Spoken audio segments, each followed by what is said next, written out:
सबके यीशु। आज हम विवाह संस्कार के बारे में मनचिंतन करेंगे। विवाह एक संस्कार है। इसके बारे में बाइबल में अनेक वचन हैं। इनमें से हम कुछ पढ़ेंगे। इस कारण पुरुष अपने माता पिता को छोड़ेगा और अपने पत्नी के साथ रहेगा और वे दोनों एक शरीर हो जाएगा।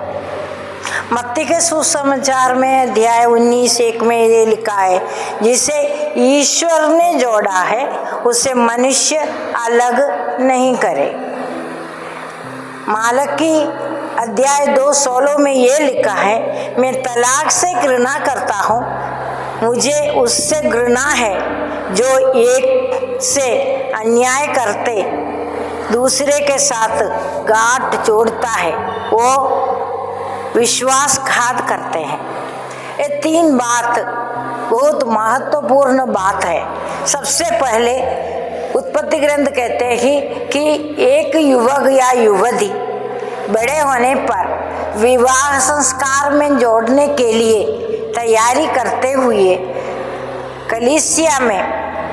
कलीसिया के सामने, विश्वासियों के सामने एक दूसरे को पति और पत्नी के रूप में अपनाते हैं। और वचन कहते हैं कि एक युवक या युवती माता पिता को छोड़कर एक दूसरे को हो जाएगा। ये विवाह बंधन में एक दूसरे के साथ एक कॉन्ट्रैक्ट बनाते हैं और एक दूसरे के बन जाते हैं। दूसरा यह कहते हैं कि जो कलीसिया के लोग, बाहर के लोग, कोई भी जिसे ईश्वर ने जोड़ा है उसे मनुष्य अलग नहीं करे। इसकी मतलब ये है, एक विवाह संस्कार ईश्वर का निर्णय द्वारा, ईश्वर की इच्छा अनुसार स्थापित है। और इसमें जब पति पत्नी, एक युवक युवती विवाह बंधन में आते हैं, जोड़ते हैं, तो ईश्वर की कृपा संस्कार के द्वारा उनके जीवन में भरपूर देते हैं। और ये एक छोटा सा कलीसिया भी है।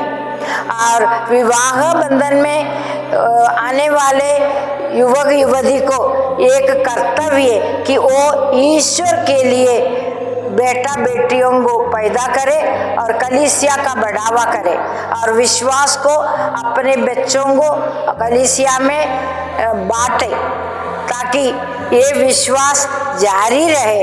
यीशु पर विश्वास, पिता पर विश्वास, पवित्र आत्मा से संचालित एक कलीसिया का छोटा सा नमूना है एक परिवार। और यीशु स्वयं एक परिवार में ही जन्म लिया था। इसके अर्थ ये है कि यीशु परिवार को कितना महत्व देते हैं, इसलिए ये बहुत बड़ा कर्तव्य भी है। इसलिए आसानी से कोई विवाह बंधन में ना आए, क्योंकि यह ईश्वर से बना हुआ, ईश्वर से स्थापित किया हुआ एक कलीसिया है, एक संस्कार है। और तीसरी बात यह है, आज के दिन, आज के समय अनेक लोग जल्दी से जल्दी पति पत्नियों को बदलते हैं। इसीलिए वचन कहते हैं, मैं तलाक से घृणा करता हूँ, मुझे उससे घृणा है जो एक पत्नी से अन्याय करके दूसरे के साथ गांठ जोड़ता है, वो विश्वासघात करता है। ये संस्कार विश्वास पर निर्भर है। कलीसिया में विश्वास, एक दूसरे पर विश्वास और अपने आप पर विश्वास, और एक बहुत बड़ा कर्तव्य भी है। इसलिए आइए हम आज प्रार्थना करें।